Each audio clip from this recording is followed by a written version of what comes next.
Okay, so underlying energy is the the Lovers, actually. Underneath that is the Three of Cups, and underneath that we saw the Hierophant sticking out there. But this is about love. This is about, it's not necessarily about decision making, because, when you love somebody, there really ain't no choice. You love them, and that's pretty much it. And it's really just allowing yourself to love. I feel like with the Lovers, it's like allow yourself to love instead of allowing your mind to kind of keep you from doing exactly what it is that you are led to do. So that being said, right, this has a lot to do with a deep, profound connection for some of you guys. Definitely soulmates. A soulmate may be in the mix here for some of you guys out here, but this has a lot to do with your connection with someone. It could be profound, hard to explain. But the thing is too, is that this person does bring out a part of you that is, ready to expand in a way. Okay. Now in the heart of your reading, you have the Nine of Cups. So the Nine of Cups indicates a wish. Your wish. This is the wish card, because this is talking about being content and happy where you are with what you've got. Having your wish fulfilled, right? Being happy. So this is a really good card to get. The challenge is, honestly, I feel like it's having to get there. You want to be in a content place. You want to be happy.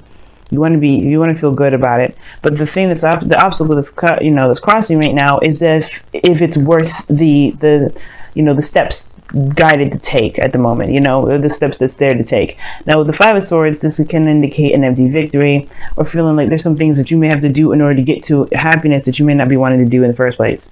Maybe some things that you just kind of feel like would end up making you feel not so victorious even after doing that. You know what I mean? So there's this Five of Swords energy here that's keeping you from being able to feel happy. So there's some sort of process in which to go about having your happiness that may make you feel as though this isn't exactly worth the trouble, right? You're trying to figure out whether or not this is worth all this, the extra sacrifices and all that. You're trying to figure out if it's worth, risking everything to kind of get what you want.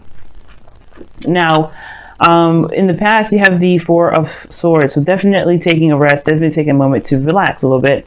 I feel like this is the thing, right? I feel like if you're in a relationship with somebody, it does kind of give me a bit of a feeling that there's a third party situation. Like maybe there's someone else that's involved with another person. Maybe this person is married, or this is you, right? Maybe you're married and you found someone outside of your marriage that, made you really happy, that really connects with who you are. But there's some things that you may have to go through in order for you to be together. And that may be a very hard step. And you don't know whether or not if it's worth the effort or not. For some of you guys, it may not have anything to do with marriage. It may have to do with putting yourself out there to, surrendering some sort of control, you know what I mean, or something like that. Five of Swords is talking about a sacrifice. So whatever it is that you have to sacrifice in order to get to happiness, or however you feel like, whatever you feel like you have to sacrifice, because it doesn't necessarily mean that you really do have to. Sometimes you could compromise with the Five of Swords. But it's, again, that's still like getting a piece of what it is that would make you happy. It's compromising. It's like, is it worth compromising or staying, being a stickler about what it is that you want?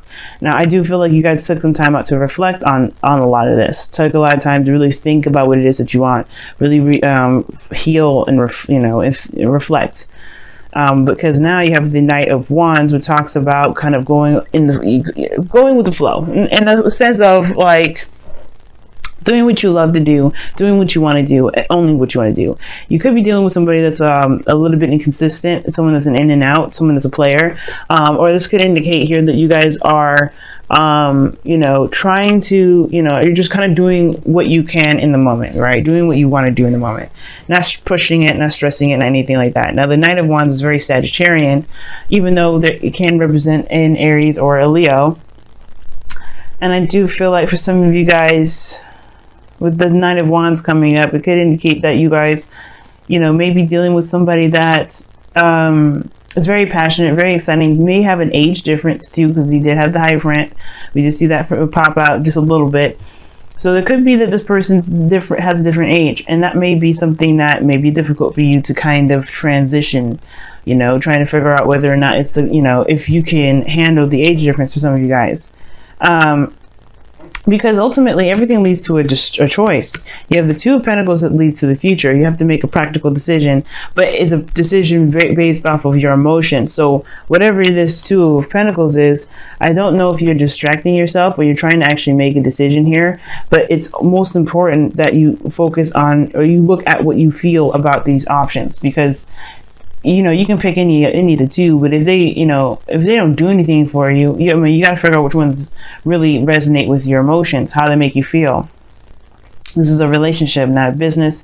So it does kind of make sense, right? To kind of have to make practical decisions regarding your love life from the heart. So the thing is, right, your goal, aim, ambition is the Two of Wands.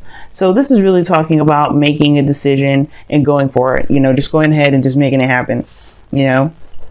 There's no right or wrong way of how to build a relationship. So whatever path that you take, it's totally fine. And I feel like that's your goal. You just want to make a decision and do something about it. You really want to just go in some sort of direction and make this relationship something, you know, or do something with this connection that you've got, right? The Knight of Wands is super passionate and super eager to go. And I feel like that's you guys. You're pumped. You're ready to go. You're excited about the, you know, the connection that you have, how you're feeling. You feel driven, and that Two of Wands to me is like definitely ready to take on the relationship that you got. Now your external energy is the Fool, so you're definitely starting a new beginning, or there's a new beginning that's definitely coming up in this, you know, with the Knight of Wands energy. So this is good, right? So, you know, coming into it with open, ready to experience. Good energy here, because I feel like with the Fool and the Knight of Wands, like I said before, very Sagittarian, because you're open to the experience and all that. You're definitely going to be traveling, and if not physical traveling, but you're going to experience something new. You're going to be starting fresh. And I feel like that, you know, that is a good approach to everything, because in your outcome, you have the Four of Cups. Yeah, Four of Cups. So Four of Cups, man, that's good, because I mean, it's not good actually, kind of, because it can indicate feeling stuck, and it's stuck on the Three Cups that you've been looking at before. Remember, this is underneath. So Three Cups talks about support, people that are around you, close net groups, family. And it could be that the Four of Cups you may be feeling stuck in your emotions, not sure of taking that risk, of taking a leap of faith.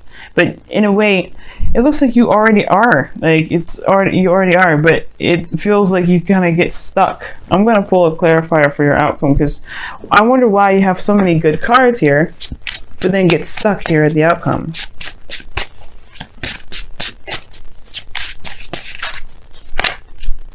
Because of the Knight of Pentacles.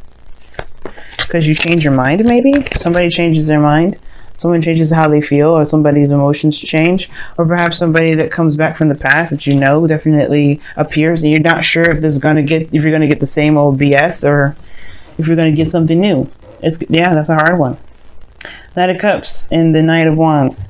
Those two cards together can kind of make you feel like you don't know if you can really be in a relationship, a stable relationship with someone like that, because they change often. They're mutable signs. They change very frequently. So it's almost like you don't know if this person is going to change in a drop of a hat, but you still love them. You're still in a connection with them. It's just like making the decision to go with it, knowing how they are. Okay.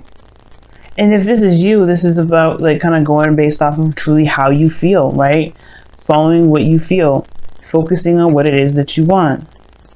But be careful that this desire, this whatever your dreams are, because the Knight of Cups doesn't necessarily have to be a person. It can indicate that this is you dreaming, being more dreamy, and allowing yourself to dream, allowing yourself to have a heart's desire. So I feel like for some of you guys, this may have to do with you dreaming, you know, allowing yourself to dream instead of kind of settling for what you know, thinking outside the box in a way, or, you know, having dreams outside of the box. We're going to go ahead and pull you guys some oracle cards from the Messenger Oracle. We are all connected. Wow, nice. And we are. This is saying, like, this is really talking about the lovers that you got here in your underlying energy. And it's like, we all are going through very similar things. Soulmates, especially, when we come in together, we have very similar things, in common. But the connection is real. That's the thing that I want to point out for a lot of you guys out here. Your connection is definitely real. Being in the moment with it is very good. But the Five of Swords is almost like you're not sure if it's worth being involved with the person, perhaps. I'm going to actually pull a clarifier for the Knight of Wands, because it's cool and all that you go from this to this, maybe having a lot more fun. But the Five of Swords is like, yeah, but there's a doubt here. Three of Cups. Why is the Three of Cups coming up? Maybe reuniting with somebody, reconnecting with somebody that's a fire sign, or did you feel unreliable? Oh wow, there's literally this here. So this person is definitely, this Knight of Wands is definitely someone that you love. Or this could be the work that you're doing that you enjoy, that you really, really enjoy, I don't know why I keep saying enjoy, sorry. But this is something that you can feel very passionate about, that really drives you. Now, for some of you guys, I really feel like this is, this is a workplace. This is in a workplace for some of you guys, or this is having to do with the people that you are surrounded with. Or this is someone that's very close to you, perhaps someone that's a friend that wants to become more, or you feel a very strong connection with a friend. Someone that you have a great time with, but you feel like there's more to the story. There's more to it. And I feel like that's the thing, because you know the nature of this individual, someone that's that only goes and does what they want to do. It's hard to kind of figure out whether or not it's worth pursuing or not. Is it worth, being selfish about it and going ahead and just trying to make it happen. Happy. It talks about happy when it comes up, talks about looking at a situation from a positive angle, from an optimistic angle. Very Sagittarian, but it's saying to kind of take a look at the situation and really find the goodness that's in it. Find the good parts instead of focusing so much on the parts that are difficult or the challenges that you're facing, because that can kind of apprehend and kind of keep you from doing something that you would do normally, that you would do normally if it wasn't there, right? It's like, okay, those factors are a part of it, right? Don't completely discount those. But what else, what good stuff can you get out of this relationship? What are you truly getting from this connection? You got cards in here that indicate you have to make a decision, but you already have, reflected and taken time, and, that means, I feel like that means you had a truth. Now, for some of you guys, there may have been a pause in the relationship as well. Maybe you guys have had some time of distance, and maybe this person travels a lot. But I feel like that's the thing. It's hard, perhaps, to have somebody that's long distance, and you're trying to figure out whether or not it's worth continuing to pursue, or worth, kind of fighting for in a way. What sacrifice do you feel like you have to make to have this connection with this person that you believe is a traveler, rather than someone that settles down and stays in one space? Either way, this is a new beginning. You know that you're in love with this person. You know that you're connected with this person. And it's like, what are the good attributes about the relationship that would encourage you to move forward? Because you already know what you may have to sacrifice. You already know what some things that you may have to just compromise on. Like some things that you're just going to be like, okay, well, has to happen. And you are connected. We are all connected, meaning that, we are all woven into the same fabric. We may have our own situations, our own troubles or whatever, but we are still a part of each other's lives in a great deal. We all have a story that connects us with everybody. So this person here definitely is a tie to you. But I feel like the biggest thing is to look at what can you do to make this relationship work? What are the good things that you can dredge up in this relationship? If you really have a hard time finding it, then it kind of gives you a better idea of what you should do, right? To make the decision that's best for you. Because if you can't find anything that's good about the connection, then yeah. Then you may find yourself having a hard time continuing to move forward, because you're the Knight of Wands right now, if that's you. If this isn't you, then, you know, but I really feel like that's you, going with what your heart wants, going with how you feel about the project, about the relationship, about the job, about the career, about the lifestyle. You know, if it is truly authentic to you.